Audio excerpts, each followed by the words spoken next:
What happens when the ghosts you chase aren't just stories, but echoes of your own past? Nancy Drew reimagines the iconic teen sleuth in a world where mysteries collide with the supernatural, and the truth is never simple as it seems. While the classic Nancy Drew solved puzzle with logic and grit, this version introduces a deeper, darker question. What if solving a mystery meant unraveling yourself in the process?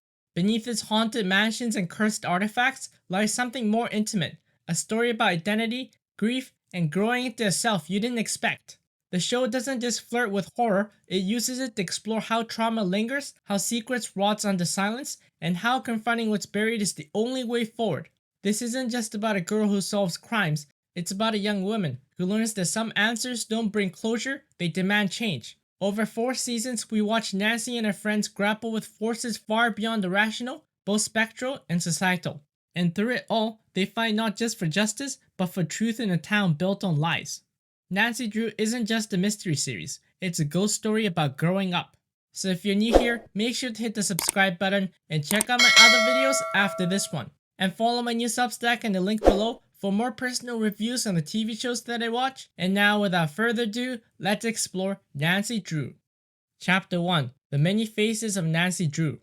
Nancy Drew as a character has faced many adversities from a young age. Her obsessive nature to solve mysteries has forced her to wear many faces since childhood. This relentless curiosity earned her local fame. People knew her as the girl who solved the city's mysteries. Often these weren't small puzzles. They involved crimes, kidnappings, attacks, and even murders. Solving them elevated her status to something of a town hero. But then came a phase when she encountered a mystery she couldn't solve, the cancer that was slowly taking her mother's life. That loss introduced the greatest mystery of all. What comes next after losing a parent? The stories we as the audience witness are the ones that unfold in the aftermath. The murder of Tiffany Hudson becomes the first in a string of events that not only shake the town, but also unravel Nancy's sense of self. That death marks the beginning of her slow realization that her identity might not be what she once believed it was. The consequences of confronting this new mystery becomes the lens through which we see her evolve throughout the series. Along the way, we're introduced to different versions of Nancy, various phases shaped by trauma, resilience, and growth. Her evolution is gradual, but significant, each case peeling back another layer. The investigation at the beginning of the series set off a chain reaction. Nancy is forced to reconcile with more than just earthly mysteries. She is thrust into a world where the supernatural and folklore she grew up with becomes real. This shift doesn't just challenge her, it transforms her. As we follow her journey, we find pieces of ourselves in her evolution. You don't have to be obsessed with solving mysteries or fighting supernatural threats to relate to Nancy. The series is, at its core, about growing up, facing change, and learning to accept that some truth only comes with time. That ultimately becomes the heart of the story. Chapter 2: The Ghost We Carry. In past Nancy Drew stories, it was clear that the narrative was grounded in reality. The tales of ghost and supernatural elements were nothing more than ploys, devices used to mask human schemes. But what if those weren't just ploys? What if they were a gateway into telling new kinds of stories in an era where everything is being rewritten to reflect modern sensibility? Nancy Drew remains familiar, but it now invites us, the audience, to reinterpret her mysteries. When supernatural elements are introduced, they no longer serve as distractions, they become the narrative's heartbeat. From the very first episode, we learn the ghosts in this version of Horseshoe Bay aren't just small town gossips, they're part of the world's fabric. While many residents remain unaware of the supernatural layers beneath their town, brushing it off as folklore used to scare kids into behaving, the truth is far more unsettling. The ghosts are real. These spirits tether the world of the dead to the living. In Nancy's world where tragedies often shadow every case, ghosts and the unresolved past are constant companions. Her journey is steeped in a quiet, haunting inevitability as she is surrounded not just by mysteries, but the echoes of pain that lingers in the people and places she encounters. The toll she and her friends pay to navigate this reality mirrors the weight of the mysteries themselves. And yet this underworld she enters forces us viewers to ask, what exactly is supernatural about these cases? Because even as the show elevates the supernatural to the level of reality, it reminds us that human beings too are capable of monstrous acts. The consequences of supernatural encounters and the dangers of uncovering them serves as a stark reminder. While we may glorify or romanticize ghost stories, even turning them into seasonal celebrations, the emotional and mental cost of engaging with these narratives can be just as profound. Chapter 3: Narrative Reborn: Modern Folklore in Horseshoe Bay. The Tales of Nancy Drew has been with society for a long time, a teenage girl solving mysteries. It proves the reality that if character is written well, gender does not matter. It might carry some cultural shift within its influence, but nonetheless, characters, if written well, can shine on their own. In past Nancy Drew stories were usually grounded in reality. Ghosts and myth were only used to showcase that humans were capable of hiding behind these crimes, but they were just mere mysteries committed by humankind. However, the modern narrative rewrote the story, rebirthing it into a world where the supernatural and reality coexist. Crimes are now a mixture. Sometimes they seem like the work of a supernatural entity when there is a human explanation, or even vice versa when there is no human explanation at all. These new mysteries combined with supernatural twists reshapes the narrative, promoting the audience to ask questions we might not have considered before. Questions about who or even what is responsible for the mysteries they're facing. This new take adds layers, showcasing the actions Nancy and her friends take can have ripple effects, not just from human nature, but also from supernatural forces. Seance and rituals they enact each carry consequences. Folk tales and rumors of supernatural elements are no longer things they can brush off as mere stories. They are now realities they're forced to navigate. It brings in a fresh perspective on a narrative that has been adapted countless times. Now their responsibility to solve these mysteries are even more damning, knowing that the consequences that comes with the decision they make and the supernatural deals they strike will always lead her and her friends to more mysteries. Chapter 4: Small Town Big Lies. Horseshoe Bay is in itself a small town. Everyone in town knows each other to an extent, and yet this is a place that holds more secrets beneath its surface than any other town.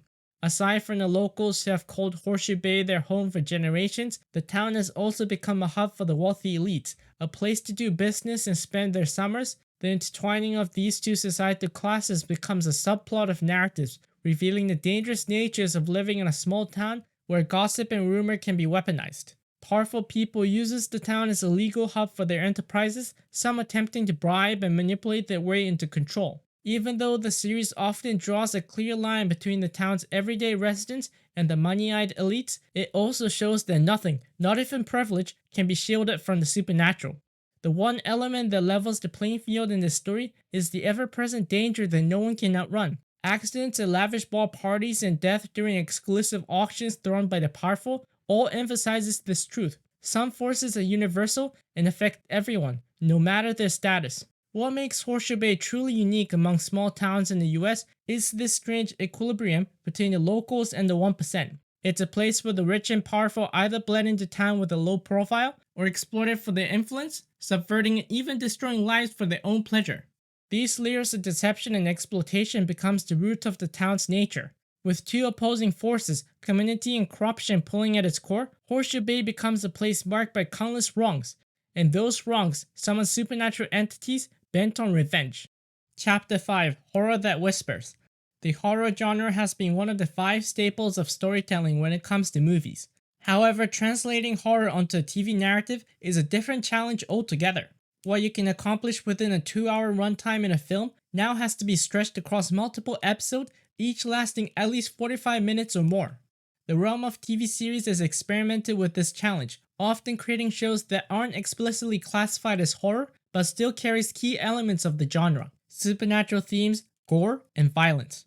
These elements echoes what defines horror, even if the series itself isn't marketed as such. The mysteries unfolding in the series at Horseshoe Bay whispers with horror elements, from cursed objects haunted by ghosts to supernatural creatures that plagues the town. The atmosphere of the show is carefully crafted: persistent fog, shadows of lighting, and ever-present feeling that something isn't quite right. This is the kind of tonal groundwork needed to root a story in horror, even without constant jump scares or monsters. Horseshoe Bay feels alive. Its atmospheric detail creates a place that feels otherworldly, a version of reality that most of us wish were real, even if it frightens us. There is a romanticism in the cold breath of night in a town that exists beyond the edge of ordinary. Each case that Nancy and her friends takes on momentarily convinces us to believe in something we know is probably fiction. That's the essence of horror. It taps into our subconscious, into the part of us that enjoys being scared, and sometimes secretly wishes our lives are filled with ghosts and the supernatural, those beings that folklore and books have kept alive for centuries. Compared to film, which often seeks to terrify us scene by scene, TV horror can do something deeper. It gives us space to believe in the impossible over time. It appeals to the part of us that wants our imagination to be real, even if what we imagine is terrifying. Chapter 6, The Ending. What do we want to leave behind for the future generation? What lessons should they know in order not only to succeed, but also to carry on the legacy created by their ancestors?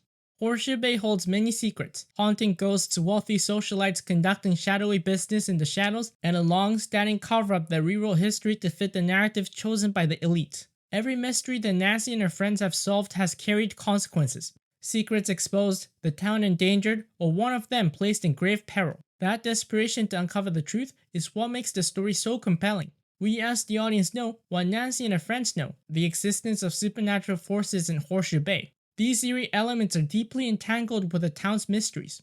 Most of the townspeople, however, remains unaware. They look away, dismissing the obvious and brushing it off as nothing more than urban legends or scary stories. But that buried truth, dangerous and inconvenience, have been preserved by a selective few who use it for their own gains, shaping the very foundation of the town. As we learn more about Horseshoe Bay's origins, it becomes clear that certain individuals, desperate to maintain control, choose to suppress the truth. They turn to sin into currency, keeping the town fearful enough to obey. Now as more supernatural secrets begins to surface, the townspeople, once oblivious, starts to question everything, even fear it. Nancy and her friends tries to pass the truth to the next generation, encouraging them to stay curious and open-minded about the world they cannot see. But now they face a force that has kept Horseshoe Bay in the dark for too long. And as those hidden truth emerges, the fallout becomes even more dangerous. Despite their efforts to do good, exposing secrets, breaking curses, they're still teenagers. Teenagers after a year of graduating high school have endured more supernatural trauma than anyone should in one single year. Yet when an entire town is forced to reckon with its hidden past, it becomes clear Nancy and her friends were never just solving mysteries. They were protectors of something invisible, bearing the weight of knowledge that comes with tragic consequences.